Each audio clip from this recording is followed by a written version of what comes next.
This is the rest of the portion of that message that he's speaking to the church about what we need to do to be ready for when Jesus comes. The Lord, he'll turn the hearts of the fathers to the children and the hearts of children to the fathers. So I went back to the story of Elijah, and he said, now there's a remnant, you know this, that existed in Elijah's day. So let me talk to you so you can tell the people and wrap this thing up and say, here's what we need to understand about the appearing of our Messiah, Jesus Christ. It's the Elijah principle. Number one, we know that the real Elijah is going to come as one of the two witnesses in the book of Revelation before Jesus comes back to set up his kingdom on earth. We know that John the Baptist came before Christ's ministry, but he came in the spirit and power of Elijah. We're not talking about me being Elijah, you being Elijah. One of the criticisms Brother Branham got is people thought he was one of the two witnesses. He had such miracles, they called him one of the two witnesses in the book of Revelation, and he didn't know what to believe. He got so confused over. I'm not talking about a human man. Elijah the prophet will be Elijah the prophet. But principle number one is, ready? There is a remnant still existing in the United States that has not bowed themselves to corrupt leaders or leadership. In Elijah's day, there were 7,000 that have not bowed, but they were hiding in caves. And the Lord says it's time for the church to get out of your hiding place and get out of your cave. And it's time for the church to stand up as the remnant and tell the prophets of Baal, we are not going to bow. We're not going to bow down to your idols. We're not going to bow down to your false gods. We're not going to, oh, Jesus. Now, the Elijah principle is this.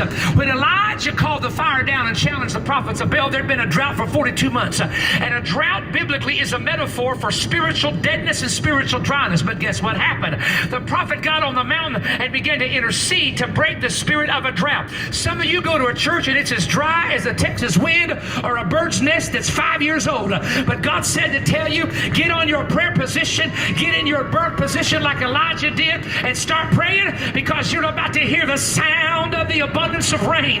God's going to shake some things up. Now the remnant also was able to call fire down on a sacrifice. Fire represents your zeal. When you come to Warrior Fest, there'll be so many young people in here you can't even move. And we'll have to have 2 fire tunnels. What's a fire tunnel? Don't get upset with the term. It's a term the kids use. We call it a prayer line. There ain't no difference. It's a bunch of people with hands laying hands on people and praying the anointing of God down on them. But you see, this generation wants fire. They name their prayer lines a fire tunnel. And they want to have something. They're tired of preachers talking about what used to be. They say, Papa, you keep telling us about miracles. I want to see somebody get healed. I want to see a blind eye open. I want to see a deaf ear unstopped. I want to see God do something.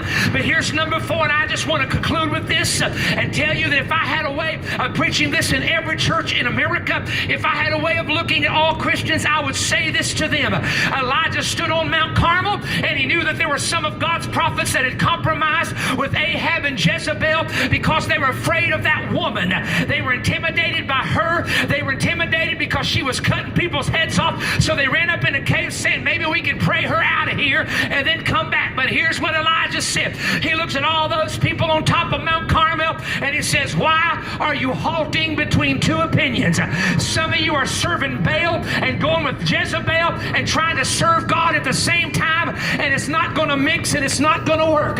So I'm going to say this to you. Why do you halt between 2 opinions? If we believe that shedding an innocent blood is wrong, don't you put your vote beside anybody that sheds innocent blood. If we believe that marriage is a covenant between a man and a woman, then try your best to find somebody locally, regionally, nationally that says, I believe that only a man and woman can produce an infant. If we hold our peace, like Mordecai said to Esther, the enemy's going to hang us on the gallows. But it's time that the people of God say, we are who we are. We can't help who we are. We have the DNA of the prophets. We have the DNA of the apostles. We have the DNA of Jesus Christ.